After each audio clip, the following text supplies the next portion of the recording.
ఇది జీలకర్ర బెల్లం. ఇవి రెండు వేరు చేయలేనంతగా కలిసిపోతాయి. పెళ్లి తర్వాత భార్యాభర్తలు కూడా జీవితాంతం అలా కలిసి ఉండాలని ఇవి తలపై పెట్టిస్తుంది.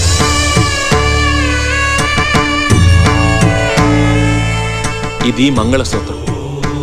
మంగళం అంటే పవిత్రత, సూత్రం అంటే తాడు. ఇది మెడలో పడగానే పెళ్లి అగ్ని కంటే పవిత్రం అవుతుంది. పుట్టింటికెళ్తే అత్తారింటిని, అత్తారింటికెళ్తే పుట్టింటిని మర్చిపోకూడదనే 2 బొట్లున్న తాళ్ళని మెడలో కట్టిస్తారు. తలంబ్రాలంటే తలపై నుండి రాలిపడేవి. ఆ ఇంట్లో సిరి సంపదలు కూడా అలా వచ్చి పడాలనే తలంబ్రాలు పోయిస్తారు. 7 అడుగుల్లో ప్రతి అడుగుకి ఒక అర్థం ఉంది. ఒకరి వెంట ఒకరు 7 అడుగులు నడిచి 6వ ప్రాణంగా 5వ తనాన్ని మూటగట్టుకొని 4 దిక్కుల సాక్షిగా 3 ముళ్ల బంధంతో 2 జీవితాలు ఒకటయ్యేదే పెళ్ళంటే.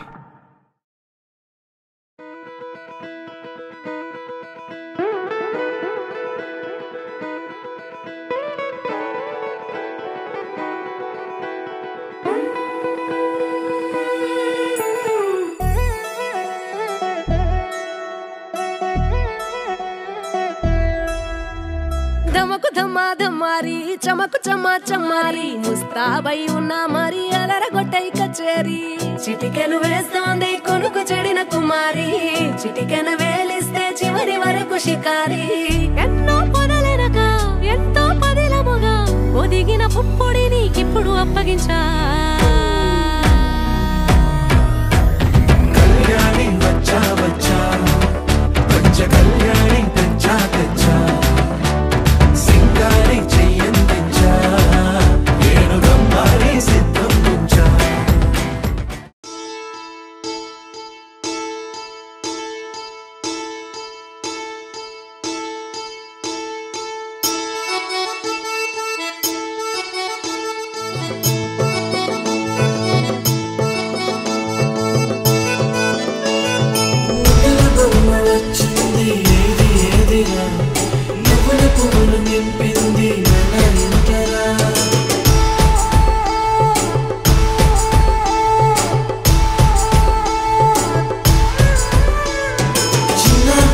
లేకుండా సందడి చేసరా వీరీడు చూడు మనకైతే కనుల విందురా.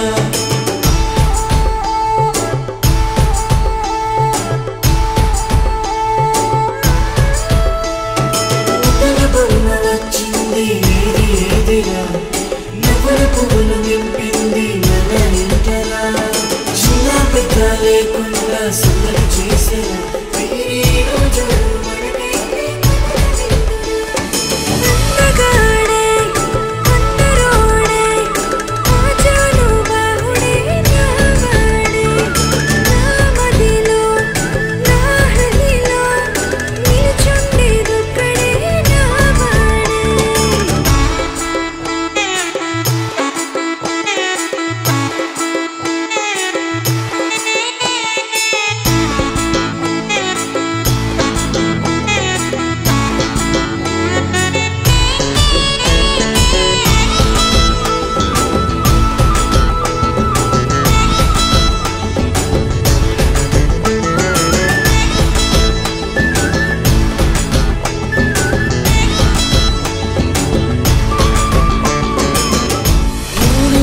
బంధమే సాక్షిగా నువ్వేళ్ళు మనకుండే అండదండగా బంధుమిత్ర సమేతంగా చేరి వచ్చగా ఈ కళ్యాణ పండుగే చూసేరుగా.